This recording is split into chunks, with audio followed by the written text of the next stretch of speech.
We are going to be covering communication and therapeutic relationships as discussed in chapter 20 of your basic nursing textbook.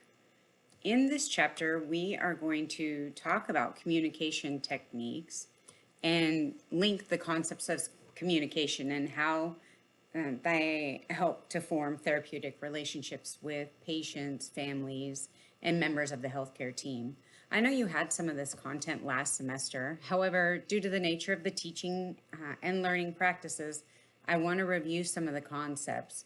We have heard from community partners and graduates that communicating with patients, families, and other providers needs a focused attention. These are the soft skills, the art of nursing, and these are harder to learn than the physical skills of practice. And that's why we review them pretty much every semester.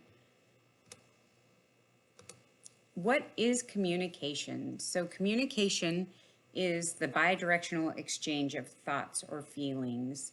It's a way to meet physical, psychosocial, emotional, and spiritual needs. Communication is a process. It's the act of sending, receiving, interpreting, and responding to a message. And it has content, which is subject matter, but it's also words, gestures, and the substance of the message. So communication, we have you take a prerequisite course just because it is such an important concept, but we know that it's a lifelong process at getting better at communicating. So we'll also talk about the levels of communication. Intrapersonal communication is that which you have between yourself and yourself. It's that conscious internal dialogue, and we call it self-talk. And self-talk can be positive or negative and can impact a person pretty significantly. If you think of what you tell yourself as you walk towards your scenario test or your simulation, these are self-talk, examples of that self-talk, and that's one area where we can all focus for improvement, I think.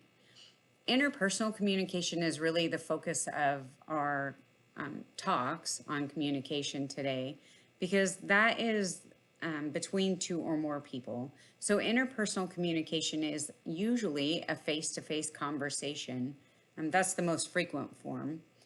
And nurses use interpersonal communication all of the time. We use it to gather information during assessment, to teach about health issues, to explain the care we're providing, and to provide comfort and support, not only to patients, but to their families as well. Group communication is that which occurs among several people.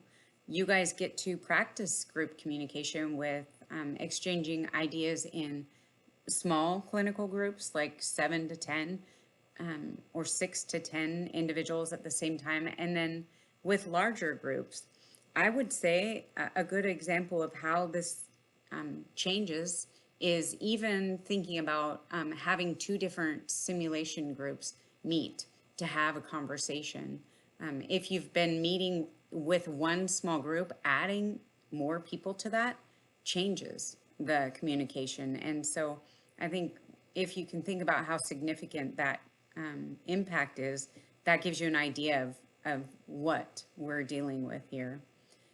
Public speaking is the unique form of group communication where we have one person addressing an audience, and it would have a varying degree of interaction. Certainly a public speaker could stand up and talk to the group, but public speaking is most effective if you can engage the audience, right? We rave about speakers who engage an audience, and nurses will get to do public speaking, especially those with a baccalaureate degree.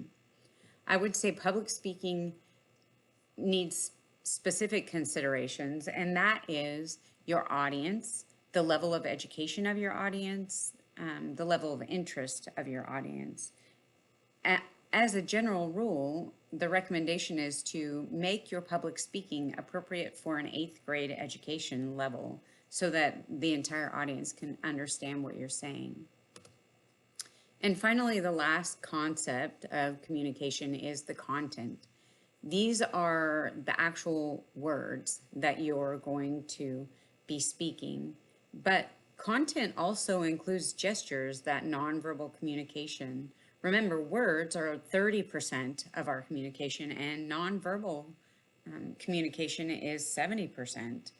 The substance of the message then is what everyone may hear or see. And the interesting thing about it is that it's open to interpretation. The words, gestures, and substance need to be verified so that everybody understands what was being said. And we will get to practice some of these concepts during our live session.